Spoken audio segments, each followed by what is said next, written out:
Delta, partea a doua. Suntem pe canalul Gordon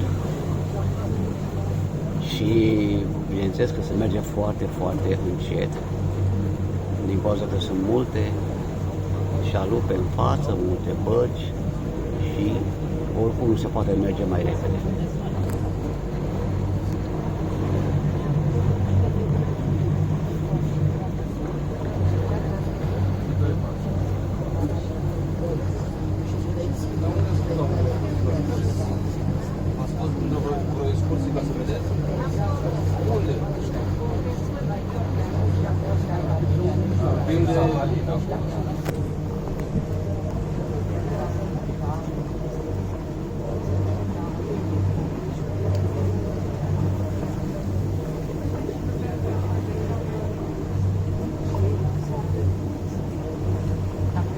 Poate se vor rechi aici.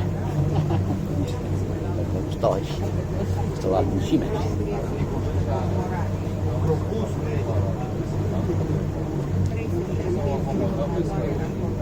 Bă, dacă mă ridic să scos la pâine? Nu, că nu mă ridic, că poate n-am voie, știi? Uite, bă, Tatiana, o fi până acolo, iubesc, o fi scăzut apa, uite, vezi cât era acolo? Cred că a scăzut, mă. Cred că era mai în față, mă. Dar îți dai seama, uite, stâng, bă, l-a pus în pământ, în apă, nu? Dar înseamnă că nu e așa adânc aici. Că nu cred că... Păi să se vede ăștia, să se stăpâi de curență, îți dai seama, că ăsta-s pe brâna lui. Dacă nu făcea ala, uite, așa n-aveau curent.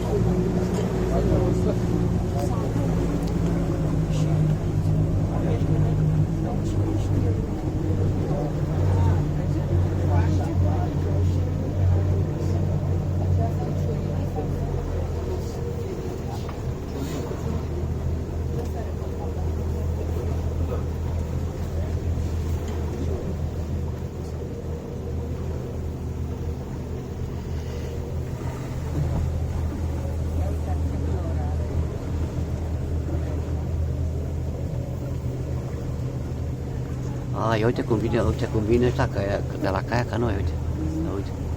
Ia uite, aici și acum când sunt în partea asta.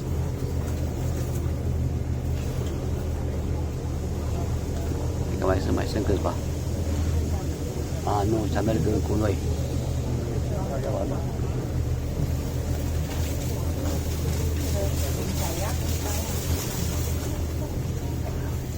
Ia uite, Tatiana, cum sunt aproape de noi.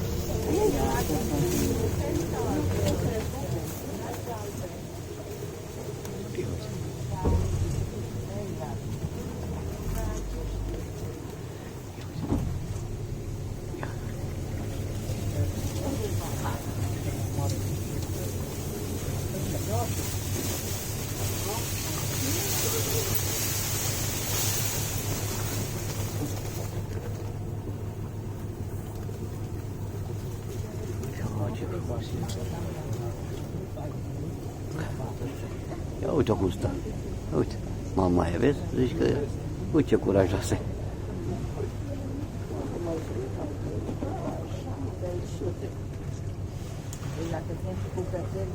Eu filmez în 4K.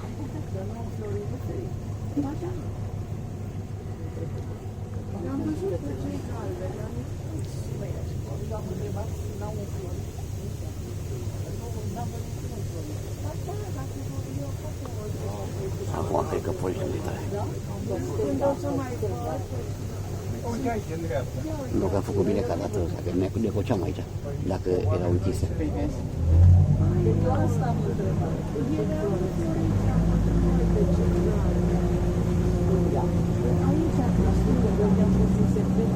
Bă, da, în spatele nostru în spatele nostru e ai noștri, sunt ai noștri? Tot al nostru e? Păi, că trebuie să fie în față, ăla nu mai e în față.